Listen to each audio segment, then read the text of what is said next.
எல்லோருக்கும் வணக்கங்க. இன்றைக்கி நம்ம சேனல் அடுப்படியும் அகிலமும்ல ஒரு சூப்பரான காம்போ பார்க்க போகிறோம். புளி சாதமும் கத்திரிக்காய் வறுவலும் எப்படி செய்கிறதுன்னு பார்க்கலாம். இது ரொம்ப டேஸ்ட்டாக இருக்கும். வாங்க எப்படி செய்கிறதுன்னு சொல்கிறேன். முதல்ல ஒரு கடாயில் வந்துட்டு கடலைப்பருப்பு, உளுத்தம்பருப்பு இந்த மாதிரி ட்ரை ரோஸ்ட் பண்ணிக்கணுங்க. அதோட ஜீரகம், வெந்தயம், கொஞ்சம் மிளகும் சேர்த்திக்கலாம். இதை நம்ம நல்லா வறுக்கணும். இதோட கொஞ்சம் வெள்ளை எள்ளு சேர்த்துருக்கோம். இதை நல்லா ட்ரை ரோஸ்ட் ஆகிற அளவுக்கு வறுத்து எடுக்கலாம். இதோட ஒரு 4 காஞ்ச மிளகாய் சேர்த்துக்கோங்க. இதெல்லாமே ஒரு மிக்சியில் போட்டு நல்லா கிரைண்ட் பண்ணி எடுத்துக்கோங்க. இந்த அளவுக்கு கிரைண்ட் பண்ணணும். இந்த பதத்தில் பார்த்துக்கோங்க. இன்னொரு கடாயில் என்ன பண்ணணுன்னா, கிரவுண்ட்நட் ஆயில் சேர்த்துருக்கோம், கடலை எண்ணெய். அதோட கடலைப்பருப்பு, உளுத்தம்பருப்பு, கடுகு எல்லாம் போட்டு தாளிப்புக்கு சேர்த்துக்கலாம்.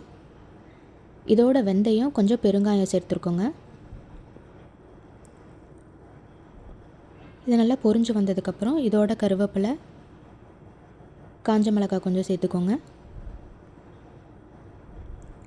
இப்போ நம்ம புளி தண்ணி கரைச்சி வச்சுருக்கோம், அதை இதோட சேர்த்துக்கலாம்.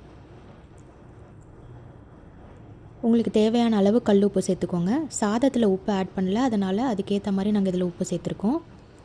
இதோட கொஞ்சம் மஞ்சள் சேர்த்து நல்லா கலந்து விட்டுக்கோங்க. நம்ம இப்போ இதில் அரைச்சி வச்சுருக்க பொடி ஒரு 2 டேபிள் ஸ்பூன் சேர்த்துக்கலாம். இதில் கடலக்காய் கொஞ்சம் சேர்த்துக்கலாங்க. இது நல்லா கொதி வரணும். ஒரு 10 மினிட்ஸ் குக் பண்ணுங்கள். கொதி வந்த பிறகு பாருங்கள், இந்த பதத்தில் வரும்போது நம்ம கொஞ்சம் இதில் வெல்லம் சேர்த்துப்போம். பார்த்திங்கன்னா நல்லா எண்ணெய் பிரிஞ்சு வரணுங்க. அந்த அளவுக்கு நம்ம குக் பண்ணணும். இப்போது இதில் வெள்ளை சாதம் செஞ்சு வச்சுருக்கோம். வெள்ளை சாதத்தில் நல்லெண்ணெய் ஒரு 3 டேபிள் ஸ்பூன் ஆட் பண்ணிக்கலாம். ஆட் பண்ணி நல்லா கலக்கி விட்டுக்கோங்க. இதுக்கப்புறம் நம்ம குழம்பை ஆட் பண்ணி மிக்ஸ் பண்ணிக்கலாம். பார்த்தாவே உங்களுக்கு தெரியும், நல்லா எண்ணெய் பிரிஞ்சு வந்திருக்கு குழம்புல. இப்போது புளி சாதம் ரெடி. இப்போது கத்திரிக்காய் வறுவல் பார்க்கலாம். இன்னொரு கடாயில் எண்ணெய் விட்டு கடுகு, கடலைப்பருப்பு, உளுத்தம்பருப்பு, கருவேப்பிலெல்லாம் சேர்த்துக்கோங்க. இது நல்லா பொரிஞ்சு வரணும். இதோடையும் நம்ம பெருங்காயம் சேர்த்துக்கலாம். பெருங்காயம் வாயு தொல்லைக்கெலாம் ரொம்ப நல்லது, அதனால் கண்டிப்பாக சேர்த்துக்கோங்க. இதில் ஒரு பெரிய வெங்காயம் சேர்த்துக்கலாம், நல்லா பொடியாக நறுக்கினது. இப்போ கத்திரிக்காய் நம்ம நீள நீளமாக இந்த ஷேப்பில் எடுத்து வச்சுருக்கோங்க. அந்த கத்திரிக்காயெல்லாம் ஆட் பண்ணிக்கோங்க.